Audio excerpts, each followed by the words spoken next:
शब्दको ऐनाहरूमा यहाँहरूलाई स्वागत छ। नमस्कार, म लुमन्ती। आज म यहाँहरूलाई साहित्यकार मञ्जुश्री केसी प्रधानद्वारा लेखिएको अन्तिम प्रेम रेलवे स्टेसनको कथा सुनाउँदैछु, उहाँकै पर्खाल भित्रको प्रेम पुस्तकबाट। रेलवे स्टेसनको भेट एक संयोग थियो। जिन्दगी एक रेल समय सारिने जसलाई केही थाहा हुँदैन इन्जिन हो।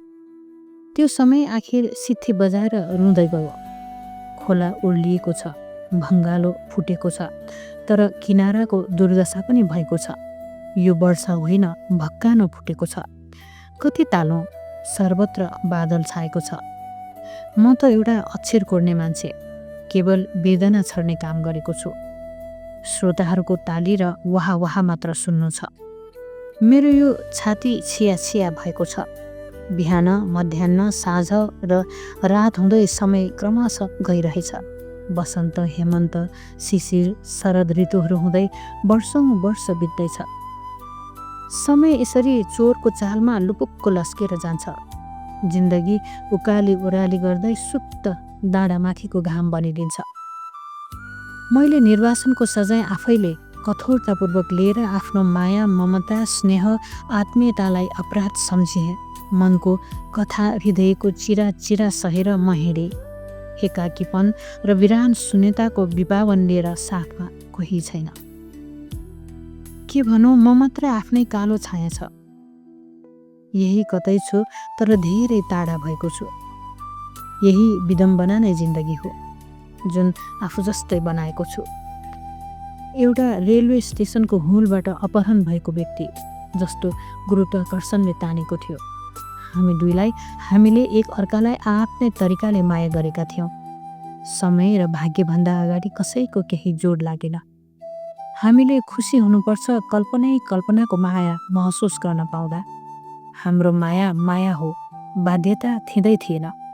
रहरै रहरमा हाम्रो दिनचर्या मात्र खुसीका लागि अन्तिम प्रेम गर्न लागिरहेका थियौँ।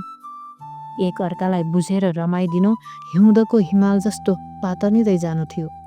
सहयात्रीहरू परिस्थिति खेप्न नसक्दा छुट्दै गए।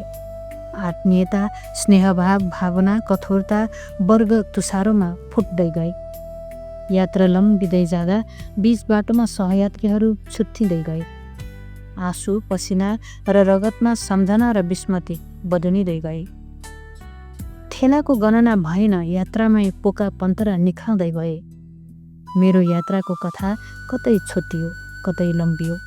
अँधेरी साँझमा मूल सहयोगी एक छुटो, अरू बटोहीले मलाई निर्घात डुब्दै गए। ऊ खुकुरी भयो, म अचानो भएँ। मेरो काँधमा कसैले थपथपायो। म झस्केर फर्केँ र तर्सिएँ। यो भेट थियो रेलवे स्टेसनको। यो अन्तिम प्रेम भएर रह्यो। जब एउटा रेलवे स्टेसनको उनले आफ्नो कैयौँ दिन गरिसकेका थिए। उनको आफ्नो यस गतिसँगै कुनै मतलब उसलाई थिएन। रेलवे स्टेसनको भेटसँगै च्यातिएका दिन नाथे एउटा बेमतलबको दिन रेलवे स्टेसनको। यो कथा यहाँहरूलाई कस्तो लाग्यो?